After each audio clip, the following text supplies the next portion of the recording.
¿Qué tal, Eduardo? ¿Cómo estás? Muy buenos días. Y una investigación que sigue adelante para determinar finalmente qué pasó con Diego Fernández Lima, este joven que hace 41 años desapareció, salió de su casa diciendo que iba a visitar a un compañero de colegio y nunca más volvió. En ese momento la familia de Fernández no sabía a la casa de quién se dirigía. Lo cierto es que cuando denunciaron que él no había vuelto, poco le prestaron atención. Eduardo, es lo cierto. Ellos dijeron que habían denunciado y la policía fue hacia varias conclusiones que no terminaron en nada, que se podría haber ido con amigos, que tal vez se había escapado con una mujer.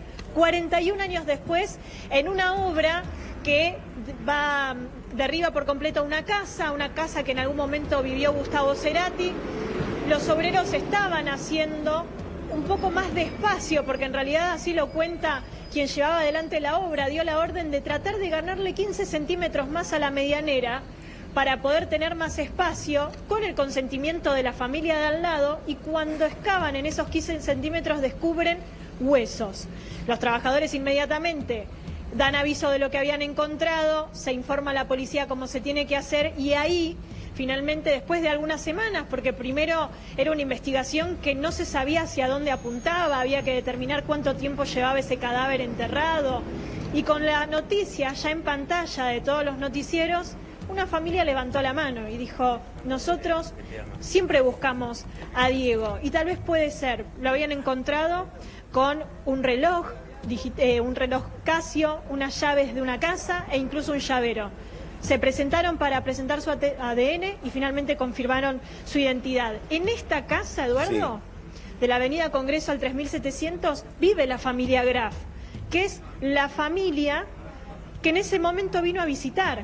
Compañeros de secundaria, en ese momento, estos chicos que tenían entre 15 y 16 años, se llevaban tan solo un año entre ellos, sigue viviendo la familia de quien hoy es sospechoso.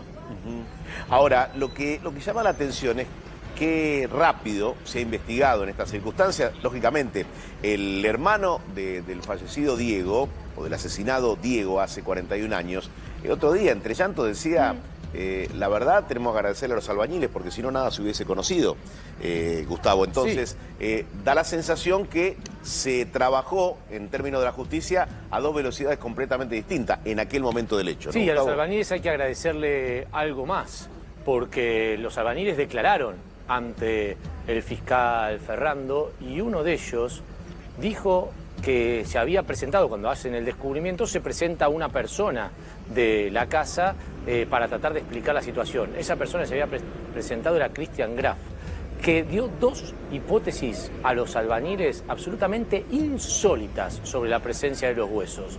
Una de ellas tenía que ver con que podrían haber llegado con la tierra que se utilizaba para hacer el jardín. Vos imaginate que si van a venir huesos con una tierra que se va a utilizar para hacer claramente identificable, otro, ¿no? Como se hizo posteriormente. Y la otra hipótesis, cuando lo miraron con cara de no nos estás diciendo algo que pueda ser real, dijo: bueno, también acá había un convento antes, con cual pueden ser huesos de monjas de un convento, una cosa absolutamente ridícula, y ese me parece ser el testimonio que más lo puede llegar a complicar en la causa judicial. Claro, la pregunta es, en instancias de tribunales, ¿cuándo tendrán que dar las explicaciones correspondientes? Me refiero a la familia Graf que señalaba recién, Mechi.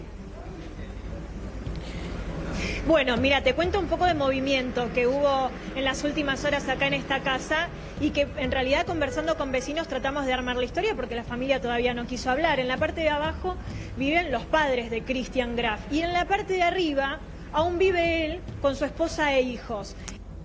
Hijos que se mudaron en las últimas semanas, entendiendo la exposición mediática que había sobre el caso, pero los vecinos marcan que Christian Graf va y viene todo el tiempo a este domicilio. Hoy van a declarar además quienes fueron compañeros de la secundaria en aquel momento, y lo van a hacer vía Zoom, para poder aportar un poco más, para entender qué relación tenía. Recordemos, Eduardo, que acá en realidad también lo que se está investigando es un homicidio, porque se determinó que Diego Fernández Lima falleció de una manera violenta, con algún objeto cortopunzante, donde también se habló de una posibilidad de desmembramiento. Entonces, todo eso tiene que tener finalmente una historia para el cierre, sobre todo de la familia Fernández, porque acá prácticamente después de 41 años la condena va a ser más social que otra cosa, pero era un chico de 15, 16 años que seguramente actuó bajo la mirada de sus padres, si es que lo hizo, hay una complicidad.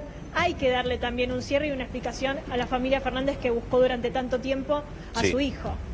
Sin lugar a dudas, y cuando escuchemos a quienes eran compañeros de Diego y del resto de los alumnos que iban a esa escuela, bueno, escucharemos que algunos quizás sospechó de algo, pero pasaron 41 años, así que está todo por verse en materia de investigación. Gracias, Micha, hasta luego. Hasta luego. Hay que pensar en esta semana, luego de la serenidad que hubo en los mercados,